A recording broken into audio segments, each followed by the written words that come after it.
Muito obrigado, que assim seja. Muito obrigado, Marli, por essa prece tão linda. Toda vez que alguém fala, cara, você faz uma prece? Eu faço, mas eu não consigo fazer umas preces bonitas assim como a Marli fez.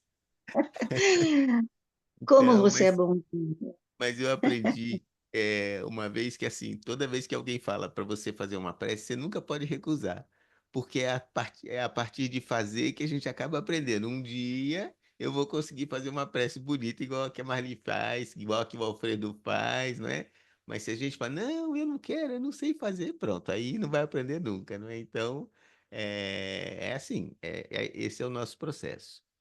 Toda vez que eu preparo uma aula, uma palestra, enfim, uma fala, eu sempre fico com a sensação de que não tá o melhor que poderia ser melhor. Será que as pessoas vão aproveitar? Enfim, e aí sempre fico um pouco nervoso no início. Mas aí eu começo a falar, e vai é, é, acalmando, e aí as coisas fluem, né? Hoje, eu não preparei nenhum tipo de PowerPoint, né, nada escrito. Eu sei que muitas pessoas gostam de visualizar, porque tem uma percepção mais apurada na visão do que na audição, mas enfim, peço desculpas, hoje não tem texto, hoje é só a minha carinha aqui mesmo, né? E queria dizer também que a gente pode e deve interagir, quer dizer, eu pensei nesses conceitos todos, enfim, e dei uma estudada, mas pode ser sim que em algum ou outro conceito eu esteja enganado, então a participação de vocês é muito importante. Fala, "Ó, Carlos, tem uma outra visão", e aí a gente vai trocando ideia, vai se ajeitando aqui, ok? Bom. Esse tema é um tema muito espinhoso, não é? É uma coisa que, para uma manhã bonita de domingo, assim como a Marli falou, não é um tema tão auspicioso, né? Mas, enfim, é o que nos toca. Eu imagino que eu estou diante de uma plateia de pessoas espíritas, não é? Que têm algum conhecimento. Só que como a gente nunca sabe o nível de conhecimento das pessoas, quanto elas já estudaram, então eu vou me permitir fazer a coisa um pouco didática. Talvez eu vá dizer coisas que vocês já estão careca de saber. Então tenha um pouquinho de paciência só para construir o entendimento e não ficar ninguém para trás. Se alguém tem um pouquinho menos de conhecimento, ou às vezes até tem o conhecimento, mas nem lembra mais disso, já esqueceu faz tanto tempo, enfim. Então tenha um pouquinho de paciência com esse velho professor aqui, que ele vai tentar fazer o melhor que ele consegue. Quando a gente, bom, do ponto da criação, cada um de nós foi criado simples e ignorante, né? E a gente é colocado na vida, na existência, com o objetivo de melhorar, com o objetivo de se aprimorar, com o objetivo de evoluir. A gente pode falar em duas grandes frentes de evolução. Talvez, pelo nosso nível de desenvolvimento, a gente consiga enxergar duas frentes. Pode ser que hajam outras grandes frentes, enfim, mas nesse momento a gente poderia dizer: a gente precisa se desenvolver intelectualmente e a gente precisa se desenvolver moralmente, sentimentalmente, amorosamente, não é? Existe uma comparação muito boa, não é? Que fala das duas asas, a asa do conhecimento e a asa da moral, a asa do sentimento, né? E que um passarinho não consegue voar com uma asa só, né? Então ele precisa das duas asas. Então, ao longo dos milhares de anos, não é? Desde quando a gente foi criado até o momento atual, a gente passa por períodos encarnados, períodos desencarnados, encarnados, desencarnados, e sim, elevado à enésima potência. Quantas milhares, milhões de encarnações talvez a gente já teve e quantas outras tantas a gente vai ter, até que a gente atinja o nível que a gente chama de angelitude, né? Então, esse nível de angelitude seria um nível onde a gente tem um conhecimento intelectual, vamos dizer assim, muito grande, para não dizer, não ser muito, não correr o risco de errar, mas também temos a parte sentimental desenvolvida em paralelo. Então, a gente é sentimento e é conhecimento, né? esse talvez seja um momento de angelitude, né? É um momento onde a gente vai poder servir ao Pai com mais propriedade, porque na medida em que a gente na medida em que a gente evolui, a gente vai adquirindo maior capacidade, não é, de sermos auxiliares de Deus na obra divina, não é? Então, como a gente tem os nossos mentores, os nossos anjos guardiães, como a gente tem o Mestre Jesus, como a gente tem tantas entidades que a gente reconhece como superiores, tanto em intelectualidade quanto em moralidade, não é?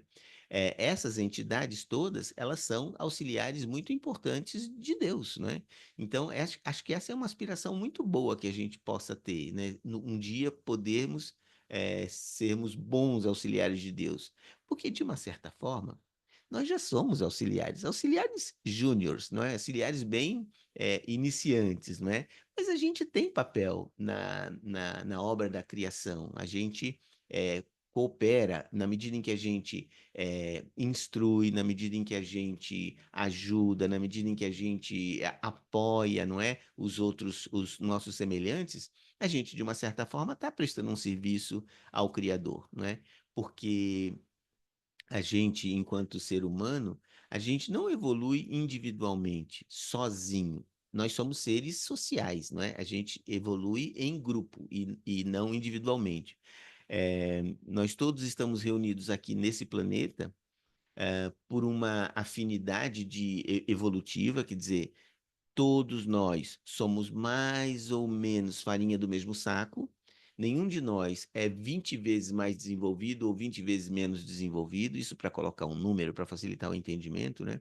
Nós todos estamos mais ou menos no mesmo nível de desenvolvimento. A Sandra estava falando no início, né? Acho que ela falou, eu sou analfabeta, semi-analfabeta em tecnologia.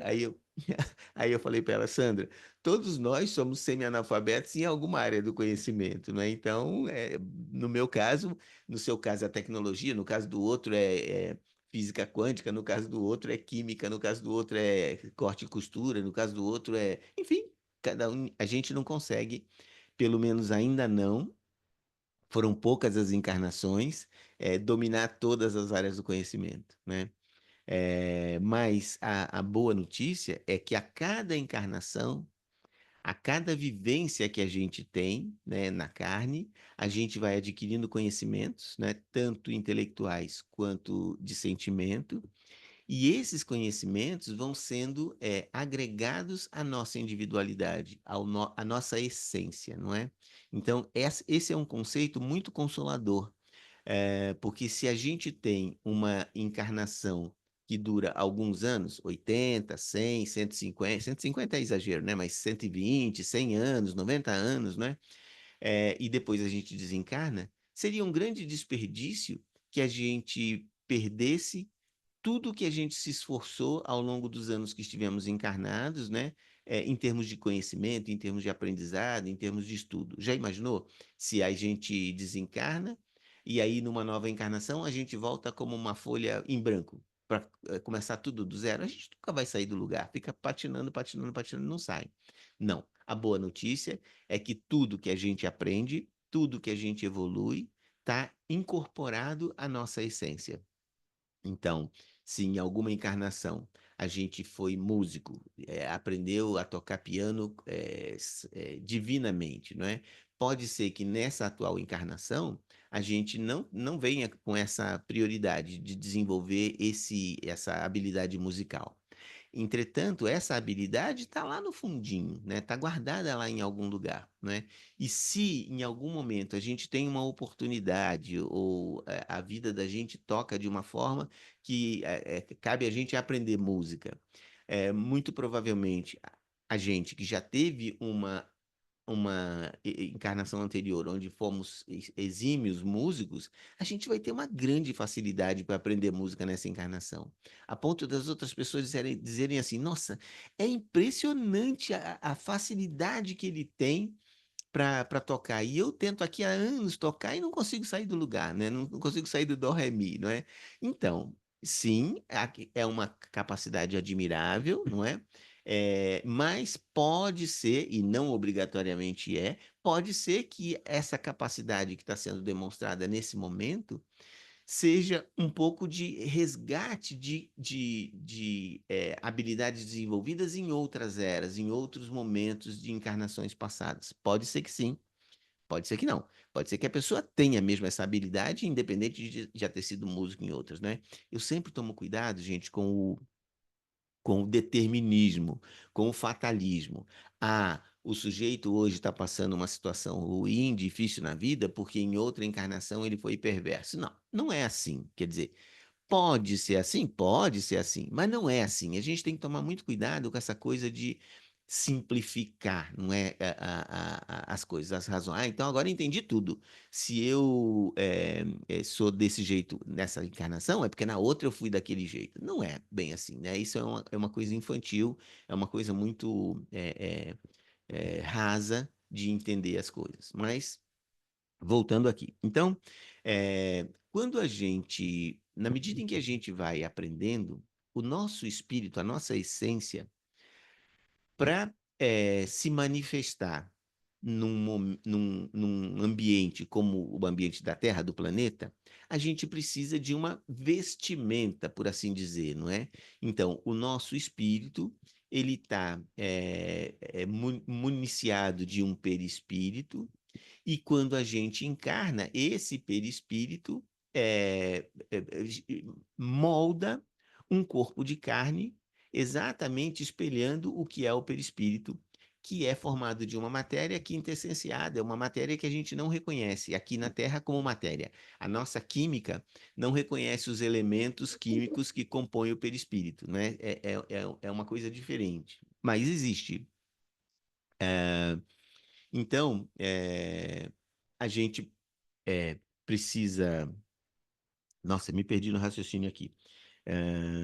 Tá, então a nossa essência, a gente é municiado de um perispírito, esse perispírito molda um corpo físico e é a forma que a gente tem de se expressar nesse ambiente. E qual é a importância de estarmos encarnados?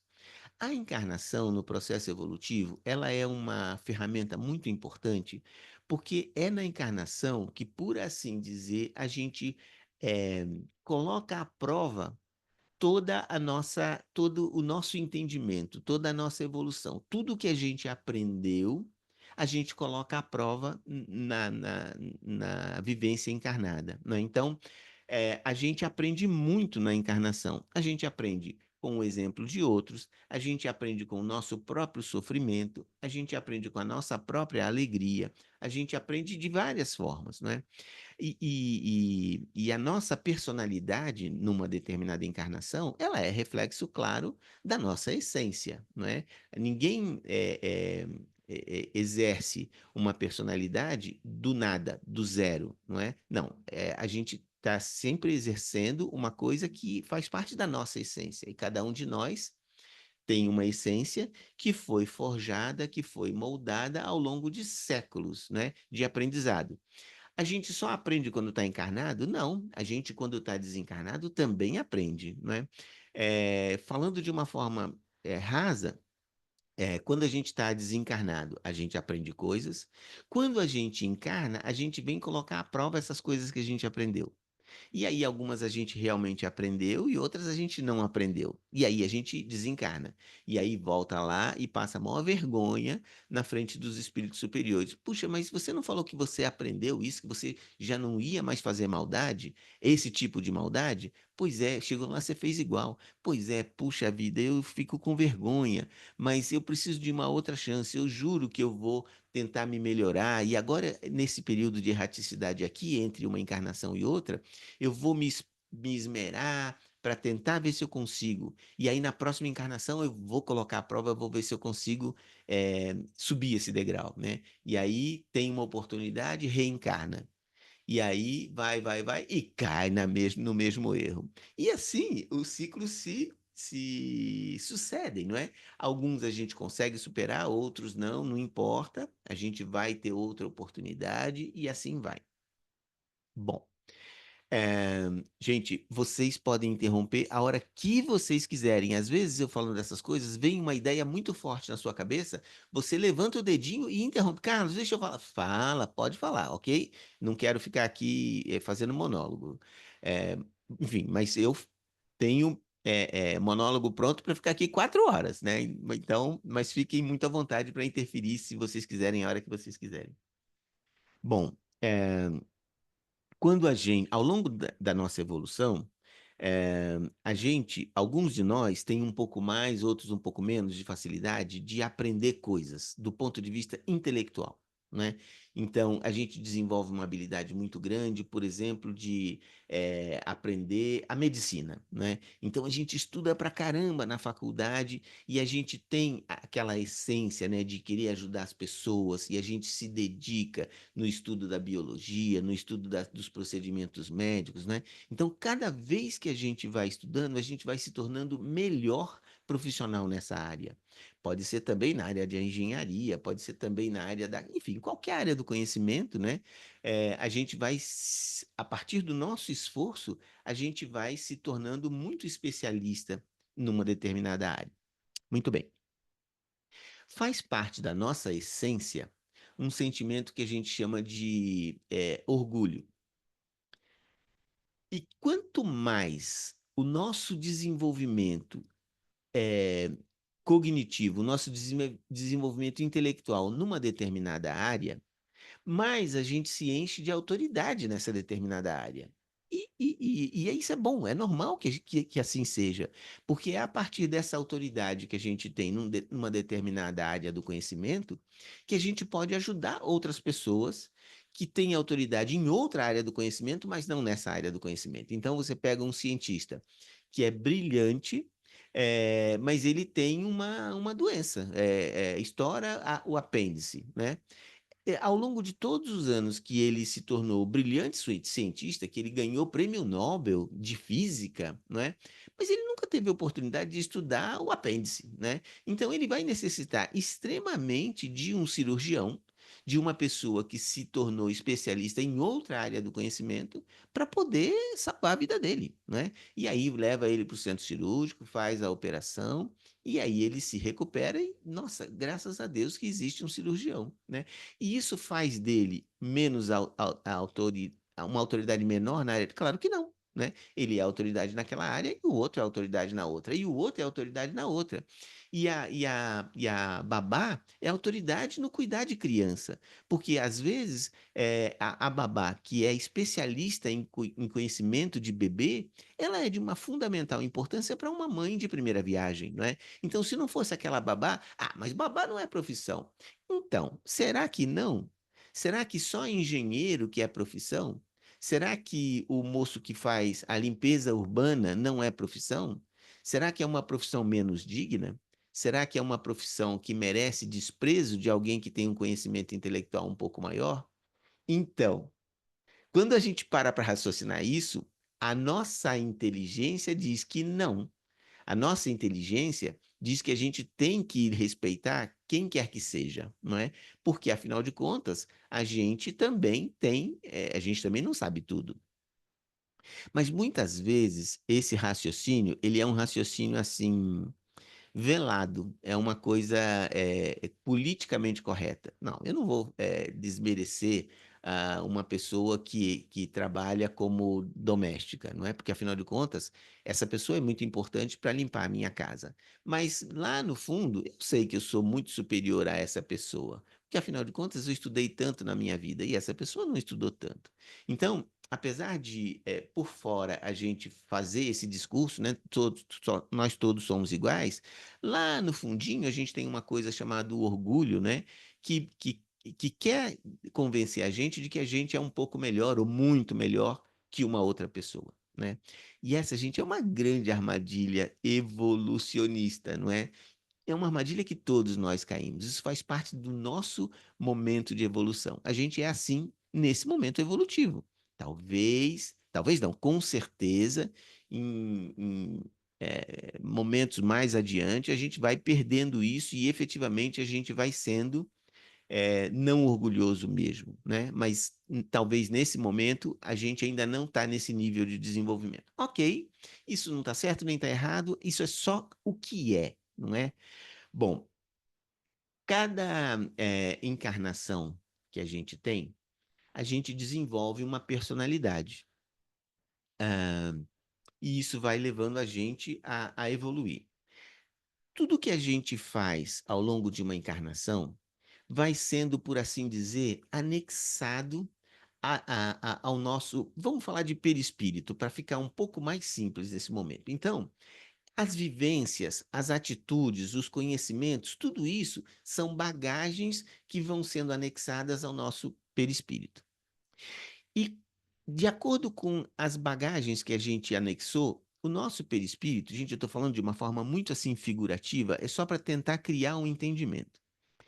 De acordo com a quantidade de bagagens que a gente anexou ao nosso perispírito, a gente anexou bagagem de egoísmo, a gente anexou bagagem de altruísmo, a gente anexou um pouco de alegria, a gente anexou um pouco de ciúme, a gente anexou um pouco de conhecimento de enfermagem, a gente anexou um pouco de orgulho, a gente anexou um pouco de cada coisa. E toda essa bagagem que a gente anexa ao nosso perispírito, dá ao nosso perispírito um, por assim dizer, peso, não é? Então, ele pode estar mais pesado, mais leve, e de acordo com esse peso perispiritual, quando a gente sai da vivência de encarnação, quando a gente perde esse corpo de carne, esse nosso perispírito, ele vai ser, ele vai flutuar ou vai descer de acordo com o peso dele. Então não há ninguém que diga assim: olha, você morreu agora você vai para o inferno. Ah, você foi bonzinho, agora você vai para nosso lar. Ah, você foi mais ou menos, então você vai ficar no umbral leve. Ah, não existe ninguém falando isso. Isso é uma coisa natural. Isso é uma coisa que independe da vontade de quem quer que seja. Isso é uma coisa inerente à nossa própria característica, não é? Então, uma outra figura de linguagem só para a gente criar um entendimento. As coisas não são exatamente assim, mas é só para a gente entender.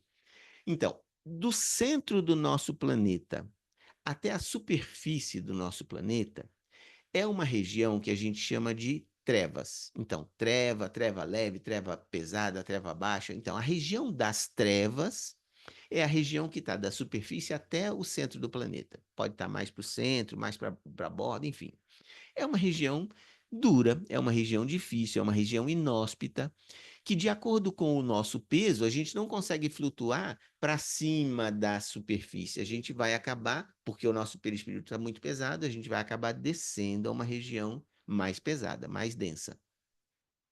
Se a gente tem o perispírito um pouco mais leve, aí a gente não vai afundar na superfície, a gente vai flutuar na superfície. Novamente, é um número que não é rigorosamente certo e pode nem estar certo, é só para a gente criar um entendimento.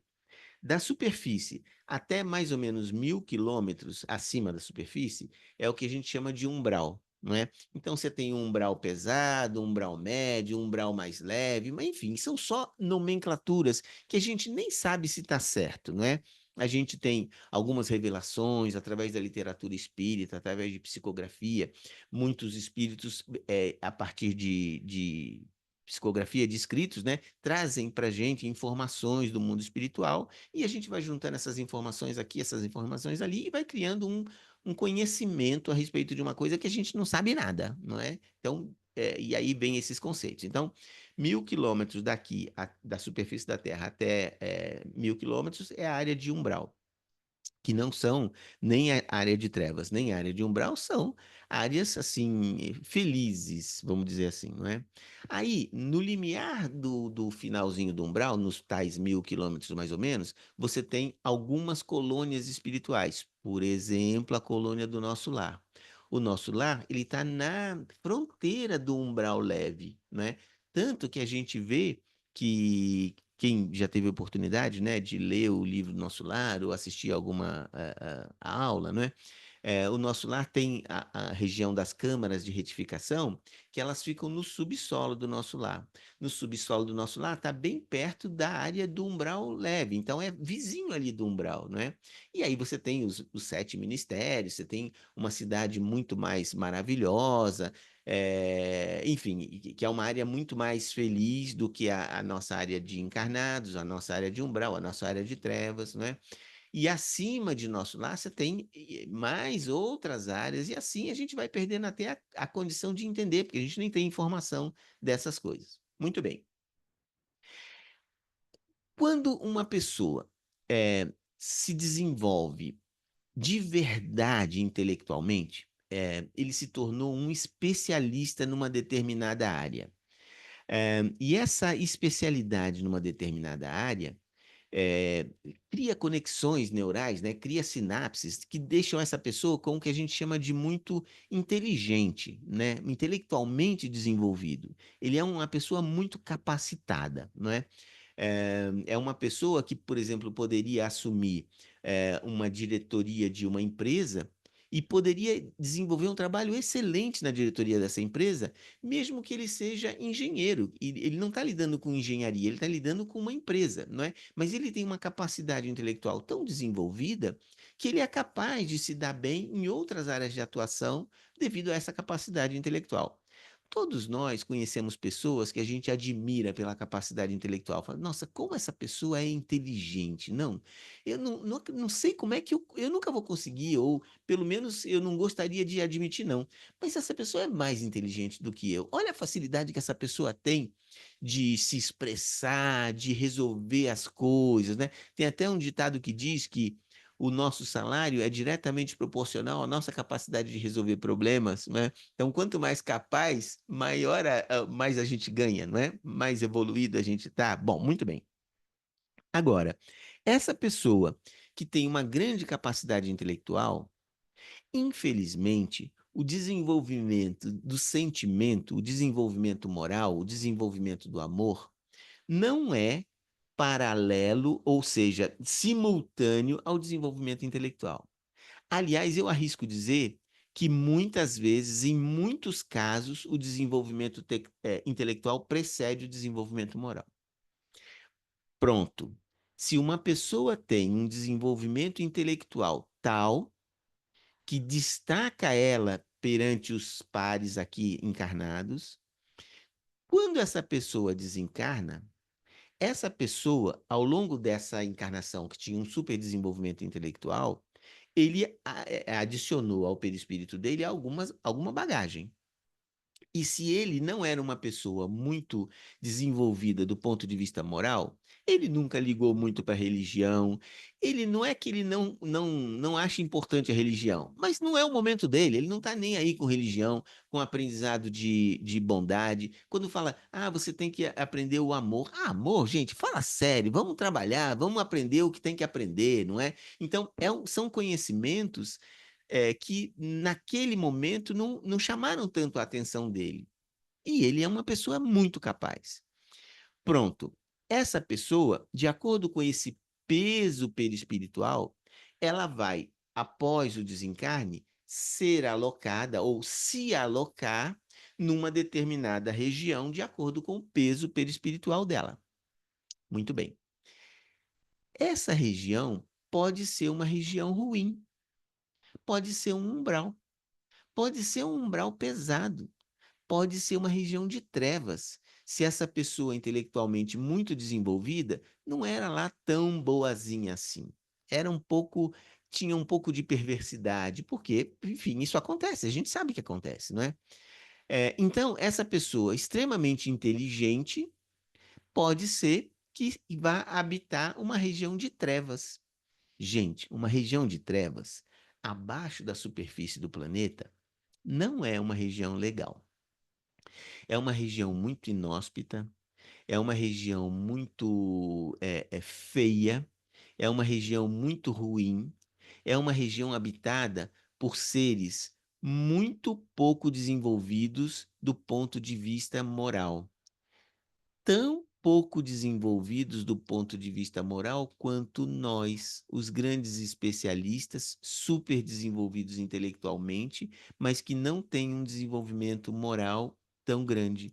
Então, o nosso peso perispiritual, ele é semelhante ao peso perispiritual de uma outra criatura, que eventualmente nem é tão inteligente quanto nós, mas do ponto de vista moral, ela está mais ou menos no mesmo nível de desenvolvimento, então ambos estamos nas trevas. Agora, você imagina uma pessoa que, ao longo da encarnação, por mérito próprio, ocupou um cargo de destaque na sociedade, uma posição de destaque. Ele foi um diplomata, ele foi um diretor de uma empresa, ele foi um presidente de um grande conglomerado industrial, ele foi um político de destaque, um prefeito de uma grande cidade. Por mérito, gente, eu não estou aqui dizendo que foi lá por acaso. Ninguém ocupa o lugar que ocupa por acaso. As pessoas são o que são, estão aonde estão por mérito. É muito comum, agora acho que vocês vão se identificar muito. Às vezes, quando a gente entra na faculdade, a gente encontra um professor mala, aquele chato que a gente odeia aquele professor, não é? E você fala, gente, eu não sei como é que esse cara pode dar aula aqui nessa faculdade. Ele é uma anta completa. Ele não tem a menor capacidade de ter aqui. Não sei como é que ele tirou o título de doutor, de mestre, para poder dar aula aqui. O cara é um mala, é um chato. Pois é, esse mala, esse chato, não poderia ser professor na universidade se ele não tivesse conquistado o título de mestre e doutor. E ninguém conquista o título de mestre e doutor por carteirada. Porque alguém é conhecido e fala, vou dar aqui o título de você para você poder ser mestre e doutor. Não, gente, para você ser mestre e doutor e, portanto, para ter o pré-requisito para dar aula numa universidade, você ralou, não é? Então, não me venha um calouro, um sujeito que entrou no primeiro ano da faculdade dizer que o professor é isso, é aquilo, porque o imbecil é esse calouro que não entende nada, muito menos do que aquele que é o professor que está lá dando aula para ele. Então, olha só o contrassenso. Esse professor é um mala, é um imbecil. Sim, e é esse imbecil que está dando aula para você, inteligentão, não é? Então, é só uma brincadeira para dar uma descontraída um pouquinho, né? Bom, enfim. Agora, você imagina essa pessoa que teve a oportunidade, por mérito próprio, muitas vezes, na maioria das vezes, na quase totalidade das vezes, de ocupar uma posição de muito destaque. Essa pessoa, após uma desencarnação, se encontra numa situação extremamente penosa, numa posição num ambiente muito hostil, muito ruim, e está lá, não é? Essa pessoa, naturalmente, mas onde é que estão os meus empregados? Gente, onde é que estão as pessoas que me servem? Gente, cadê a minha autoridade? O que que eu estou fazendo aqui? Por que que eu estou sofrendo desse jeito? Por que que eu estou com o corpo tão dilacerado desse jeito? Por que que eu estou sofrendo essas dores? Por que que eu estou aqui? Onde está o Deus? Deus que, quando ele estava encarnado naquela posição de destaque, ele nunca ligou, ele nunca deu bola, ele não achava que aquele desenvolvimento evangélico, religioso, espiritual era importante.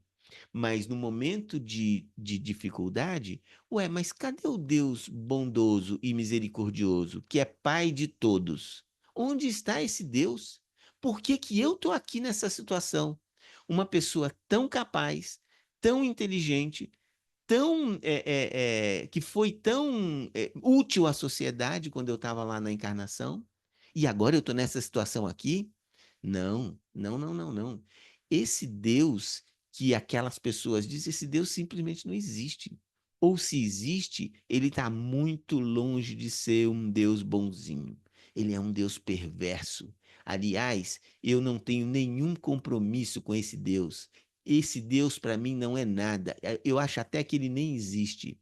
E esse Jesus, o Cordeiro, Esse Jesus que todo mundo fala que. Onde é que está esse Jesus? Por que que ele não me ajuda? Por que que eu estou aqui nessa situação? Não, não, não, não, não. Aqui vou eu construir o meu reino. Aqui mando eu. Eu vou me tornar Deus nessa região. E aí, de acordo, coerente com a capacidade intelectual, com a capacidade de desenvolvimento, de criação de coisas, essa inteligência privilegiada, ele é capaz de construir um reinozinho, ou um reinozão, ou toda uma estrutura de poder onde ele é o sacerdote, onde ele é o papa, onde ele é o presidente, onde ele é o juiz, não é? E aí, ao longo de anos nessa vivência, nesse ambiente ruim, ele, ao invés de tentar construir uma capacidade de se livrar desse peso perispiritual que está deixando ele nessa posição, ele, ok, eu estou aqui, então eu estou com um limão, eu vou fazer uma limonada. Então eu vou fazer uma caipirinha. Deixa aqui para mim. Põe pinga, põe tudo, e vou construir aqui o meu reino, não é? E aí, ao longo de muitos anos, muito tempo, outras pessoas como ele vão se agregando a essa sociedade, não é? E vão constituindo uma hierarquia. E aí, consequentemente, nesse ambiente trevoso, tem espíritos intelectualmente desenvolvidos e espíritos intelectualmente menos desenvolvidos. Esses vão ser escravos. E aqui no planeta, em momento de encarnação, tem espíritos que não são tão bonzinhos assim. Tem espíritos que são daqueles perversos, sabe? Aqueles espíritos que você fala, nossa, isso é um espírito de porco, isso é um espírito do mal. A gente sabe que existe, não é? E esses espíritos também vão desencarnar. E, eventualmente, esses espíritos, ao desencarnar, de acordo com o peso perispiritual, a tendência é eles descerem. E aí, logo nas portas da desencarnação, tem guardiães do mal que catam esse espírito do mal e levam ele para ser escravo lá nas trevas, no reino daquele espírito X, que é o Bambambam Bam, Bam lá, que é o presidente lá. Então, é criada toda uma hierarquia a exemplo da hierarquia que a gente cria aqui na encarnação, numa empresa, numa instituição governamental, num hospital, em qualquer lugar existe uma hierarquia. As pessoas mais capacitadas ocupam a parte de chefia, aí tem os diretores, tem os gerentes, tem enfim, é uma estrutura que se cria aqui, que a gente não inventou aqui. Isso é espelho de colônias mais desenvolvidas. Bom, mas então isso se cria aqui na superfície, isso se cria nas trevas também. Isso se cria no umbral também. E aí, gente, vira uma coisa mais complicada. Bom, é, alguns desses espíritos são extremamente desenvolvidos intelectuais, inteligentes.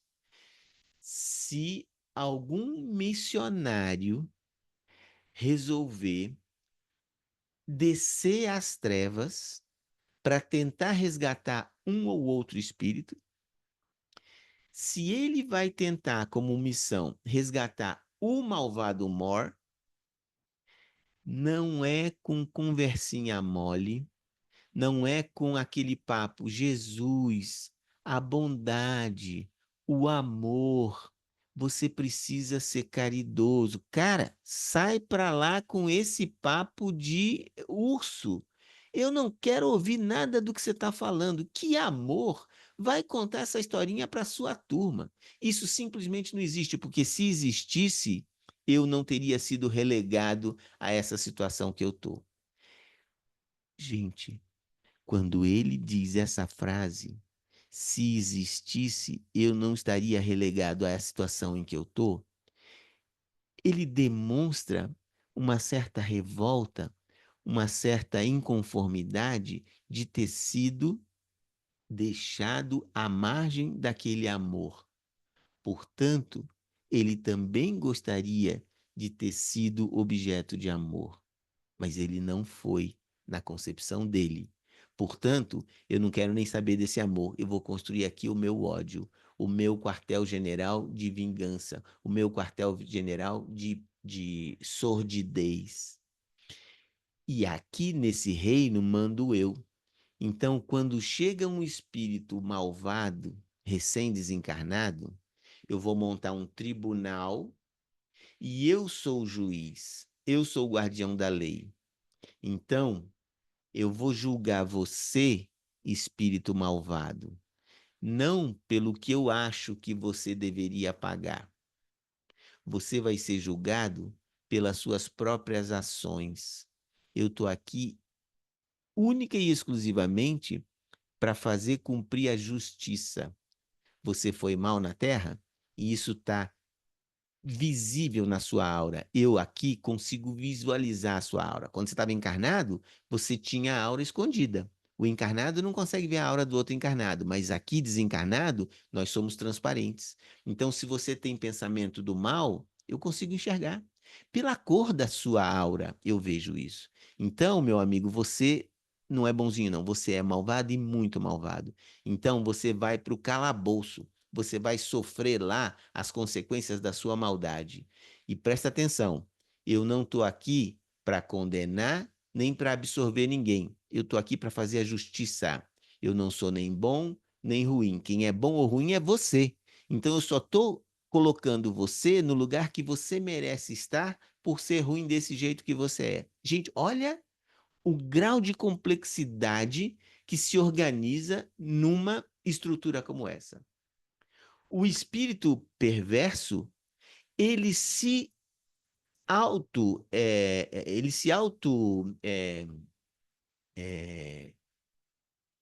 consagra, não é essa a palavra, ele se auto coloca a autoridade dele, ele está cumprindo um papel social, ele está a serviço da justiça. Ele não está lá como perverso, na concepção dele. Ele é muito perverso, porque se ele fosse um juiz do bem, ele teria caridade, ele teria empatia com aquele ser do mal, né? Mas ele não tem. Ele está lá para fazer cumprir a justiça, né? Bom, enfim, acho que esse é um panorama mais ou menos assim grosseiro para construir o ambiente para que eu possa falar a respeito dos tais ovoides. Quando a pessoa. Antes disso, deixa eu só falar uma coisa. Como todos nós fomos criados simples e ignorantes, e como todos nós, muito provavelmente, já passamos por diversos tipos de vivência, inclusive vivências muito, muito ruins, né? Porque ninguém nasce sabendo, né? E talvez essas vivências estão num passado muito remoto nosso, em muitas encarnações para trás. Mas o Jung, ele, na teoria dele, e aqui, gente, eu estou pisando em ovos, eu não sou especialista em Jung, muito menos em psicologia. Eu estou só recitando alguma coisa que eu ouvi e para mim faz muito sentido. Se alguém é psicólogo, teve a oportunidade de estudar Jung, pode me interromper e acrescentar coisas, ok? Então, existe um conceito chamado de sombra. Então, todos nós, agora estou falando de encarnados, né? Todos nós somos compostos de uma parte sombria, que é o nosso lado sombrio, o nosso lado perverso, que a gente nega. O nosso ego não deixa vir à tona essa nossa parte ruim. Por quê? Porque é ruim. A gente não quer se admitir ruim, né? Então a gente nega. Isso fica para uma parte de sombra. Mas isso faz parte da nossa essência. Isso está lá nos escaninhos, nos arquivos da nossa personalidade, não é? E em algum momento ao longo da nossa vida, pode aflorar uma atitude ruim, uma atitude perversa, que a gente, nessa atual encarnação, a gente nem é perverso. Mas a gente já foi em algum momento, né? E numa outra situação, isso pode aflorar. Pode ser uma memória, uma reminiscência que a gente tem, que a gente não gosta de admitir, que a gente não quer admitir que a gente é assim, e aí a gente põe para debaixo do tapete, né? A gente manda para a região das sombras. Como é que a gente resolve isso? Não sei, Mas os especialistas psicólogos dizem que uma possibilidade de resolver isso é através da psicologia, né? É, e a técnica é a gente não rechaçar, e sim acolher essa personalidade, essa característica que a gente tem de é reconhecer que somos assim, ou que fomos assim, ou que existe coisas assim lá no nosso íntimo. E não combater, e sim acolher com amor, porque dessa forma a gente vai conseguir, e isso eu estou novamente pisando em ovos, né? E a gente vai conseguir associar, integrar isso à nossa personalidade, e a gente vai entender que não é legal ser assim e a gente vai conseguir evoluir. Existe uma outra filosofia, não sei se a gente pode chamar de filosofia, chamada apometria. Não sei se vocês já ouviram falar disso. A apometria é o estudo das múltiplas personalidades. O que são as múltiplas personalidades? Segundo a apometria, cada vivência nossa, cada encarnação nossa, a gente desenvolve uma personalidade. E quando a gente está numa determinada encarnação, nessa encarnação, eu, Carlos, eu tenho várias personalidades que não foram incorporadas à minha essência, ao meu todo, então, como pontas soltas. E eu posso sofrer um processo obsessivo de uma personalidade que é minha mesmo. Eu posso estar me auto-obsediando, uma personalidade passada que não entende que já desencarnou, que não é mais a personalidade atual, ela acha que ela pode atuar aqui nessa encarnação. E aí ela começa a obsediar essa personalidade atual e isso dá uma confusão danada. E aí, segundo o entendimento dessa metodologia, não é? Os especialistas em apometria conseguem, através de um médium, é, vamos dizer assim, incorporar da comunicação a essa personalidade e aí conversar com o doutrinador e o doutrinador explicar para ele que nessa encarnação ele não é mais a personalidade que está encarnada. E aí, de acordo com várias conversas, com muito tato, ele convence, ele mostra, convence não, ele mostra a essa personalidade que ela não é mais a personalidade atual. E aí, de uma certa forma, ele incorpora essa personalidade ao todo dessa pessoa que está sendo consultada na apometria. Gente, eu não estou dizendo que é bom nem ruim, eu só estou analisando um fato. Agora, fato é que esse conhecimento da apometria e essa teoria do Jung, eles são conhecimentos que se assemelham muito. Esse conhecimento da apometria, essa teoria do Jung, a doutrina espírita, que fala em regiões de trevas, em umbral, em regiões mais felizes, tudo isso, gente, tem uma certa semelhança, não é? E a gente tem a tendência de rechaçar tudo que não é o que a gente acredita, não é? Então é muito comum que uma pessoa espírita torça o nariz para uma pessoa evangélica. É muito comum que um evangélico torça o nariz para uma pessoa budista. É muito comum que um judeu ache ingênuo uma pessoa católica, não é? Por quê? Porque cada um de nós tem uma crença alicerçada num conhecimento muito bem estruturado, que faz muito sentido, e aí a gente tende a não dar ouvidos ou não dar razão a outras filosofias, a outras crenças, não é? E eu ouvi uma coisa que eu achei tão legal. Um palestrante disse assim, no meio de uma palestra dele, né? Irmãos, prestemos muita atenção. Ele não falou com essas palavras, eu estou falando do meu jeito aqui. Irmãos, vamos prestar muita atenção. O universo não é espírita. Nós somos espíritas, mas o universo não é espírita. Então, a nossa verdade que o espiritismo coloca para gente não é a única e muito provavelmente nem a melhor, a mais completa verdade. mas é uma verdade muito bem estruturada e ela faz muito bem para a gente. E a gente necessita de verdades para a gente poder se apoiar e construir, não é?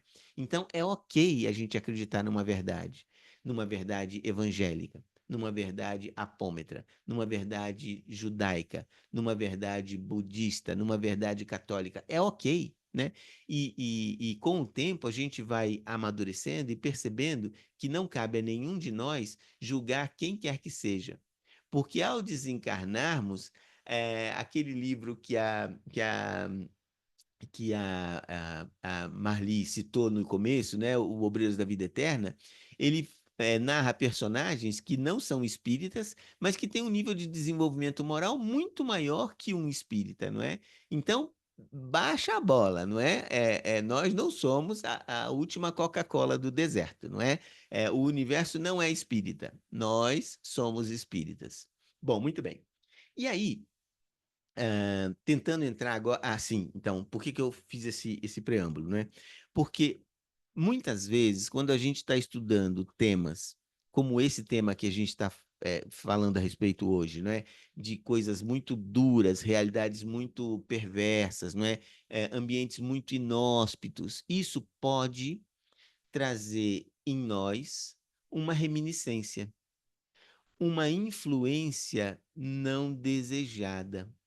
Então, nesse momento, eu queria que vocês todos me acompanhassem, que a gente pudesse fazer um pedido ao Mestre Jesus, aos nossos mentores, que a gente pudesse sair dessa palestra, desse estudo, de forma blindada, que a gente possa estar guardado de qualquer reminiscência, de qualquer pensamento menos digno que possa estar sendo aflorado na medida em que a gente está estudando essas coisas.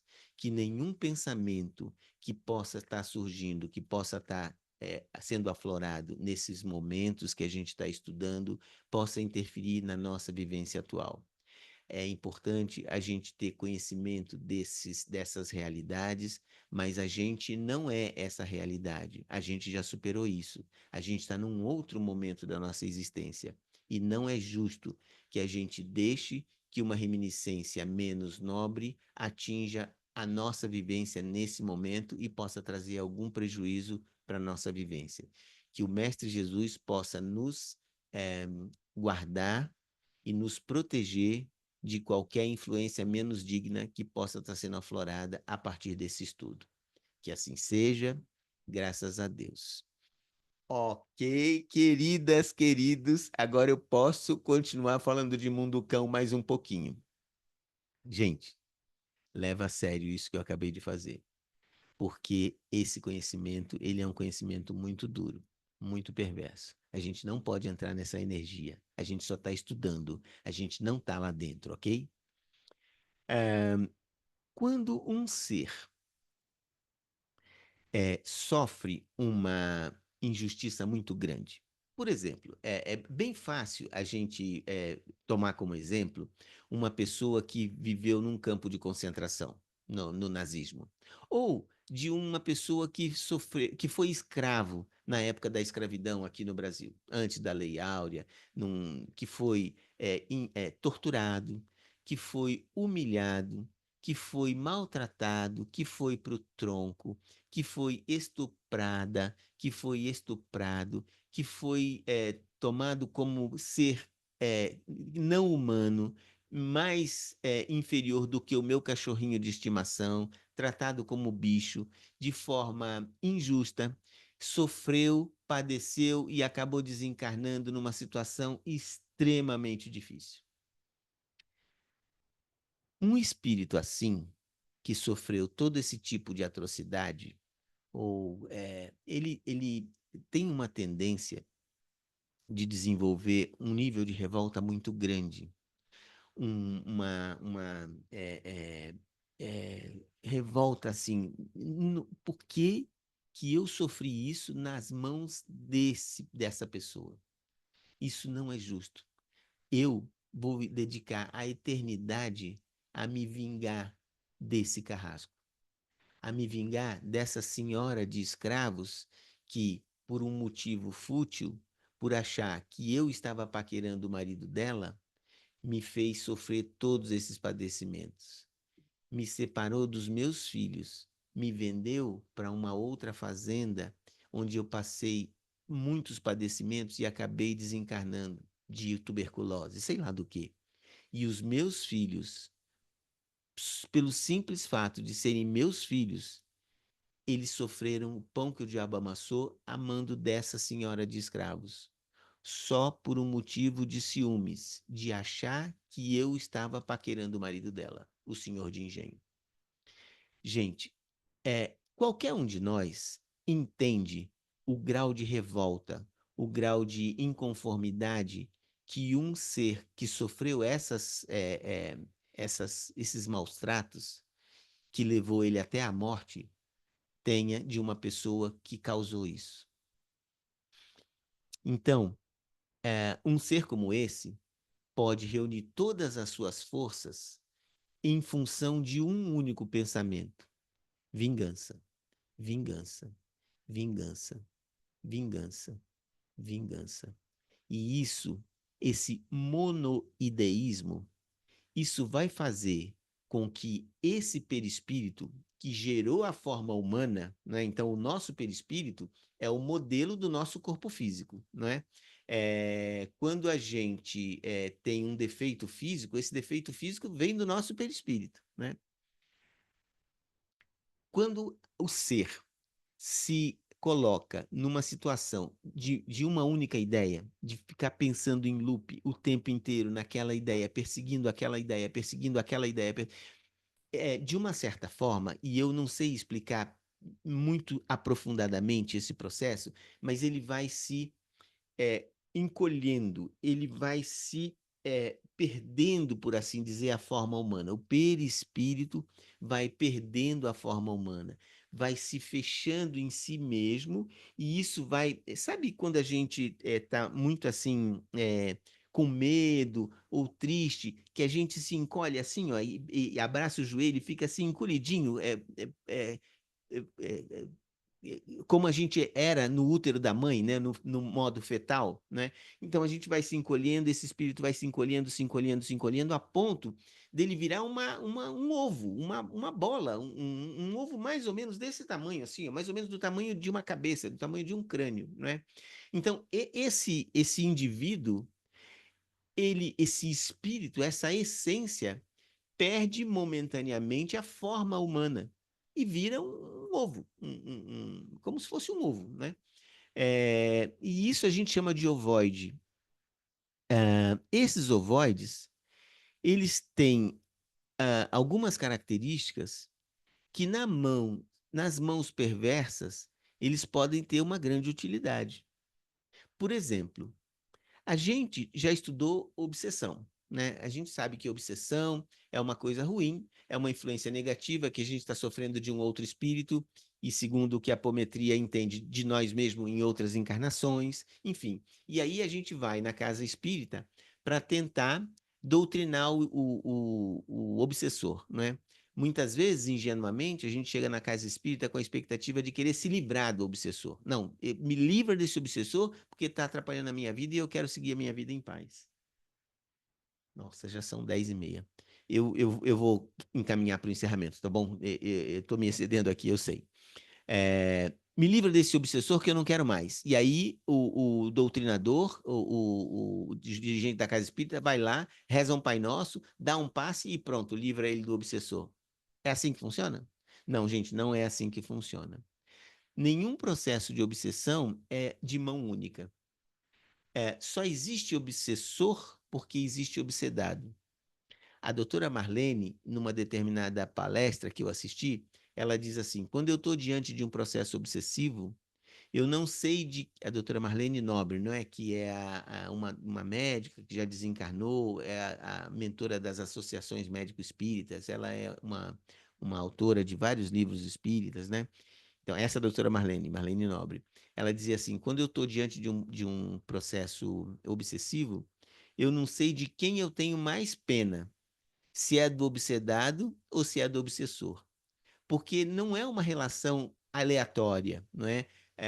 A gente, quando sofre obsessão, a gente tem culpa no cartório. Imagina essa senhora de escravos sendo obsedada por esses escravos, né? Essa senhora, ela fez por merecer essa revolta que esses escravos estão tendo, né? E ela está sendo obsedada. E não há como chegar num centro espírita e falar: olha, eu sou uma senhora de escravos, eu tenho muito dinheiro, eu vou dar um dízimo bastante gordo nessa casa espírita e eu preciso muito que você reze e elimine esses obsessores, esses espíritos do mal que estão atrapalhando a minha vida. Uhum. É assim? Não é assim, não é?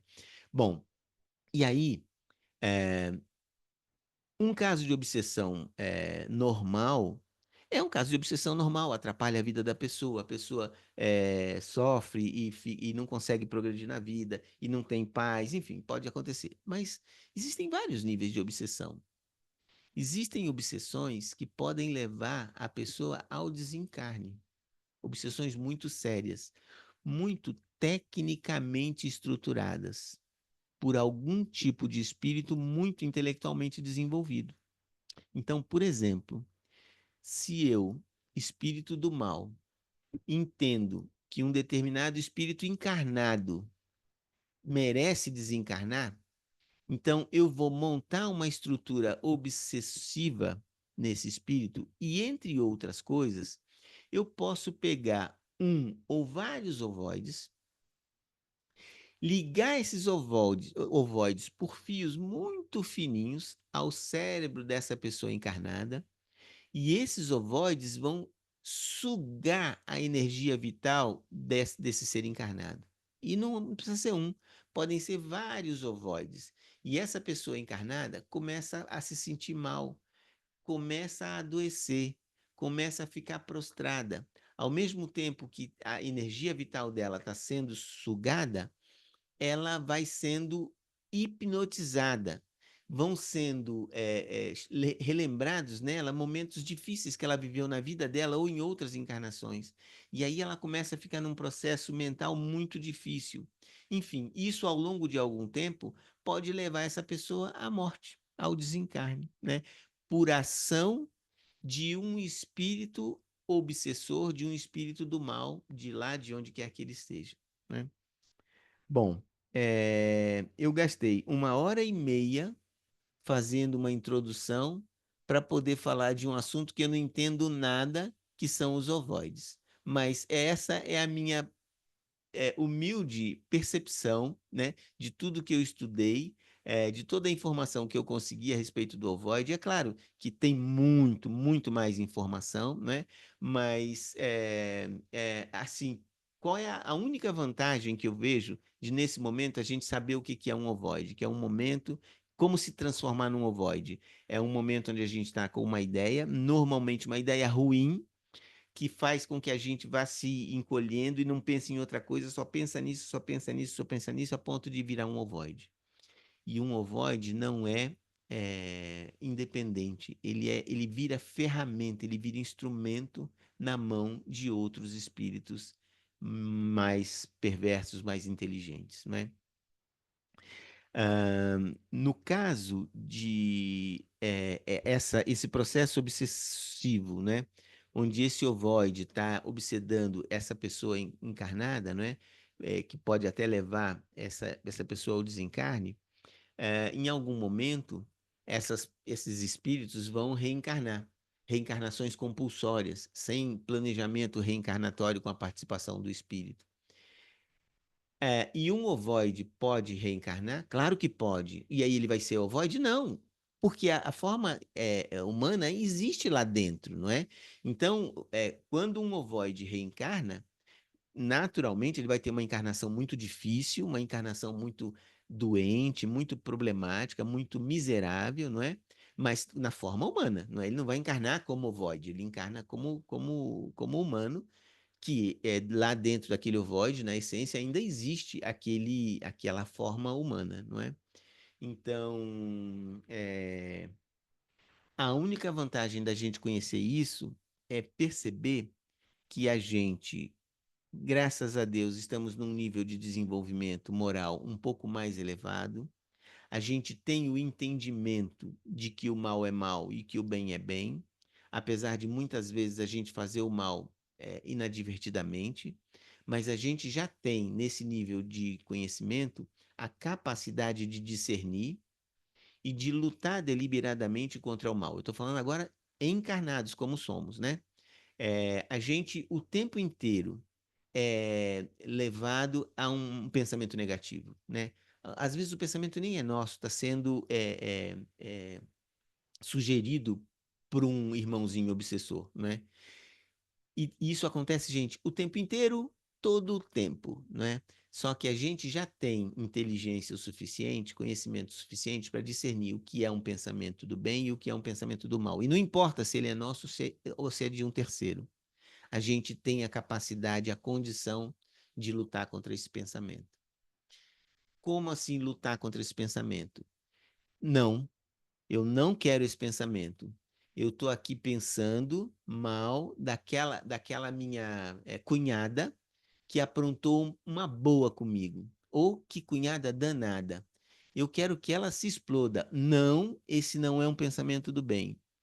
No meu íntimo, eu gostaria que ela se explodisse, sim, mas eu não posso querer isso. E aí a gente vai ficar numa luta o tempo inteiro, do bem com o mal, o anjinho do bem e o anjinho do mal.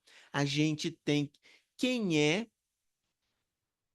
é, é, numa rinha de galo de briga, quem é o galo que vai ganhar a briga? Quem é o galo mais malvado que vai ganhar a briga? É aquele que você alimenta. Não é o mais malvado. Não é o galo preto, nem o galo amarelo, nem o galo branco. O galo que vai ganhar é aquele que você alimentou. Então, quando tem um anjinho do bem e um anjinho do mal falando na sua cabeça, e isso é comum, todos nós temos o tempo todo. Então, a gente precisa alimentar o galo do bem, porque é esse galo que vai ter força para vencer a briga. Então, gente, isso é uma coisa que a gente sim pode fazer. Alimentar o nosso anjo do bem, bloquear, não deixar que se instale na nossa cabeça o pensamento do mal. Todos nós podemos fazer isso. Todos nós temos essa capacidade.